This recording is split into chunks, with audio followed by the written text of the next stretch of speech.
तो इस वीडियो का अगला 10 मिनट आपके ट्रेडिंग जर्नी का सबसे इंपॉर्टेंट 10 मिनट होने वाला है। तो आप वीडियोस देख लोगे, 200 ट्रेड्स ले लोगे, 500 रील्स देख लोगे, लेकिन अगर सही ढंग से इस चीज पे काम नहीं किए ना तो रिजल्ट नहीं मिलेगा।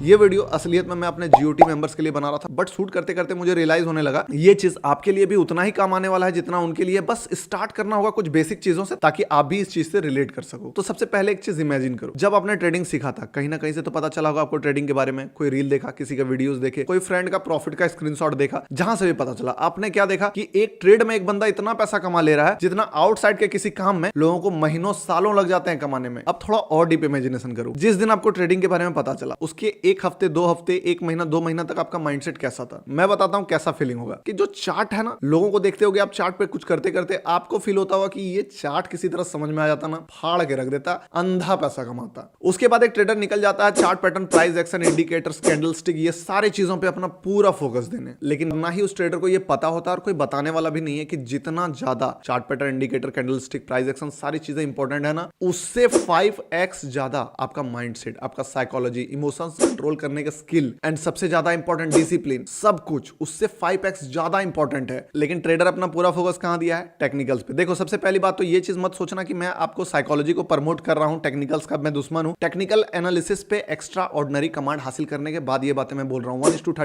20, 15, इवन जो बाजीगर सेटअप मैं अपने कोर्स के लिए बना रहा था उससे पहले तो 5 ट्रेड लगातार 1:12 का दिया मैंने आपको लाइव। इस लेवल का टेक्निकल एनालिसिस का कमांड हासिल करने के बाद में अगर आपको ये बात बोल रहा हूं ना, समझो बात कितना प्रीसियस है। एक इंग्लिश में कोट है कि in search of gold we lost diamonds. एक बिगनर ट्रेडर टेक्निकल्स के लूप में फंस के उन्हें लगता है कि इसके बाद तो मिल ही जाएगा। वो हिरन वाला कहानी है ना कि जब आप वहां तक पहुंचोगे, इंडिकेटर्स को पार करोगे, लगेगा यार यहां पर पानी है, पानी को क्रॉस किया, दिखेगा नहीं वहां पानी है। जैसे रोड में होता है ना मृग तृष्णा जिसको बोलते हैं, हिरन दौड़ते रहता है। आप भी सड़क पे कभी निकलना, आपको पानी वहां दिखेगा, पहुंचोगे फिर पानी आगे दिखेगा, वो पानी होता नहीं है। पानी का डायरेक्शन ही गलत ढूंढ रहे हो। रोड पे पानी नहीं ढूंढना है, रोड पे पानी था ही नहीं, कहीं गड्ढा जमा होगा तो मिल जाएगा, अलग बात है। एक बिगनर ट्रेडर अपना सारा फोकस उस चीज में दे देने के कारण इस चीज को छोड़ देता है, इस चीज से पूरा कंप्लीटली ध्यान ही हटा देता है। और होता क्या है ना कि इस चीज को प्राइमरी समझने के कारण वो अपना ये सारा चीज लूज कर देता है। क्या लूज करता है? माइंडसेट खराब करता है। कैसे? लॉसेस को करके। उनको लगता है कि सक्सेस इधर है, सक्सेस इधर है ही नहीं। अल्टीमेटली जब आप ट्रेडिंग का हर लेवल क्रॉस कर दोगे ना, आपको एक ही चीज पता चलेगा कि it's all about mindset. Emotions control he trading कहलाता है। टेक्निकल एनालिसिस पे 6 महीना, साल भर कोई भी बंदा देगा, ताबड़तोड़ कमांड बन जाता है। कोई ना कोई स्ट्रेटजी तो हर आदमी के पास होता है, नहीं है तो यूट्यूब से फ्री का भी कोई स्ट्रेटजी अगर बंदा डेवलप करता है। हाँ, टेक्निकल एनालिसिस का मैं बुराई नहीं कर रहा हूं, टेक्निकल एनालिसिस बहुत इंपॉर्टेंट, बहुत ज्यादा, क्योंकि साइकोलॉजी का सीधा कनेक्शन इस चीज से। बट ये चीज आपको पता होना चाहिए। टेक्निकल एनालिसिस आपको ये बताता है कि मार्केट में क्या हुआ था, उसके बाद ये भी बताता है कि क्या हो रहा है, इसके अकॉर्डिंग क्या हो सकता है,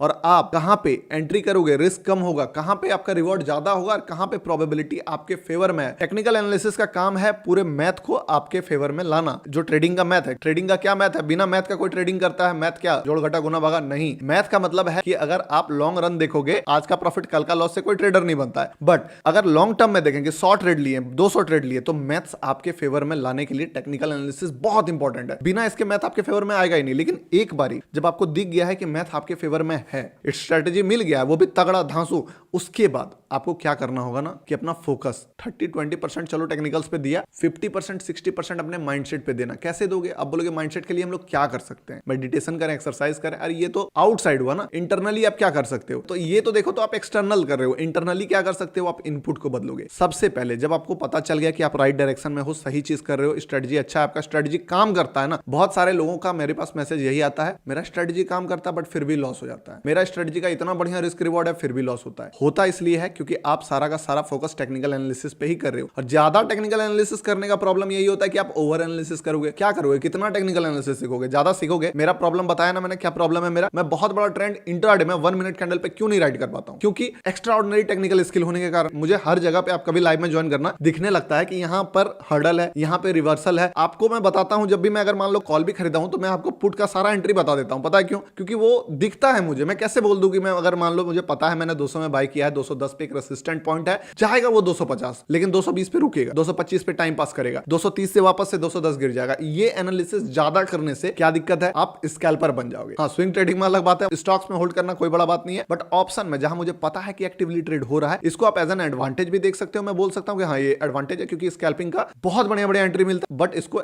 एक तरह से आप कह सकते हो कि डिसएडवांटेज भी है ये, कि हर जगह पे एक छोटा टाइम पे रिवर्सल दिख जाता है। मेरे बहुत सारे मेंबर्स ही हैं जो क्या करते हैं ना, 100 पॉइंट 150 पॉइंट बुक करते हैं, और उसके उलट 2-4 लोग ऐसे हैं जो 20 पॉइंट 30 पॉइंट जैसे मैं करता हूं, 2-4 पॉइंट का लॉस, 30-40 पॉइंट का टारगेट, 20 पॉइंट का टारगेट, वो लेके निकल जाते हैं। ज्यादातर ट्रेड 20 सेकंड 30 सेकंड 50 सेकंड का ये होता है ऑप्शंस में, स्टॉक्स का बात नहीं कर रहा हूं। अब ये चीजें तो चलो सेकेंडरी है, बात आता है कि आप अपने साइकोलॉजी को बेस्ट कैसे करोगे, कैसे काम बढ़िया करोगे। जिस दिन आपको एक स्ट्रेटेजी मिल गया जिसपे आपको बिलीव है, जिसमें मैथ आपके फेवर में है, उसी दिन सारा यूट्यूब चैनल बंद, सारा टेलीग्राम लिंक बंद, सारा पोस्ट एनालिसिस प्री एनालिसिस सब कुछ बंद। पढ़ना ही है, बुक्स पढ़ लो। अगर मान लो आपका स्ट्रेटजी अलग है, जैसे कि जीओटी वाले के लिए उनका स्ट्रेटजी और मेरा स्ट्रेटजी सेम है, तो वो देखेंगे मुझे तो बात अलग है। लेकिन मान लो आपका स्ट्रेटजी मेरे से मिसमैच करता है, मैं कुछ और पकड़ता हूं। एक बंदा था, मुझे बोला कि मैं ब्रेकआउट ट्रेड करता हूं, मैं बोला मैं रिवर्सल ट्रेड करता हूं। अब वो बोले कि ब्रेकआउट पे मैं कैसे अपना एक्यूरेसी बढ़ाऊं। मैंने उनको बताया कि आप पूछ तो रहे हो, मैं बता देता हूं, ठीक है, लेकिन मेरा माइंडसेट जो है ना, वो इसका 180 डिग्री अपोजिट है। आप जो करते हो उसका जस्ट अपोजिट में करता हूं, और मुझे पता है कि ये ज्यादा बेटर है, ठीक है ना। मैं ब्रेकआउट भी पकड़ता हूं, ऐसा नहीं है, लेकिन उसमें पता है मुझे 70% ऑफ ब्रेकआउट फेल होते हैं, बट फिर भी आप पूछते हो तो मैं उनको बता दिया। फिर उन्होंने बोला क्या मैं आपका मेंटरशिप ज्वाइन कर लूं। मैंने पूछा आप ऑलरेडी प्रॉफिटेबल हो ना, बोला हाँ। तो फिर क्या रीजन है आपका ज्वाइन करने का, आप ऑलरेडी प्रॉफिटेबल हो,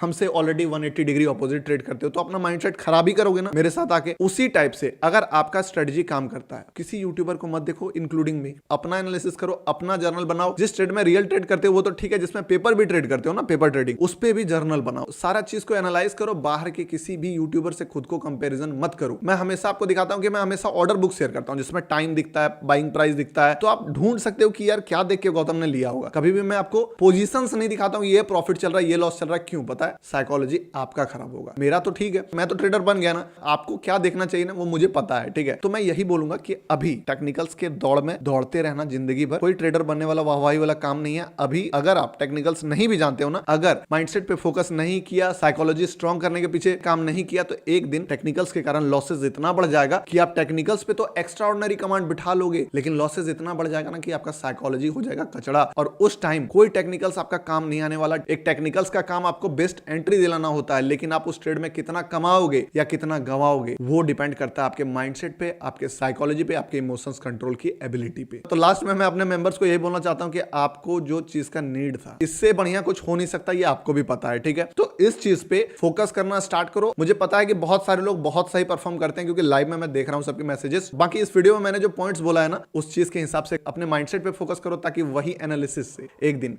आप बहुत बड़ा प्रॉफिट कमाओ। मिलते हैं किसी नेक्स्ट इंपॉर्टेंट वीडियो में, तब तक के लिए बाय।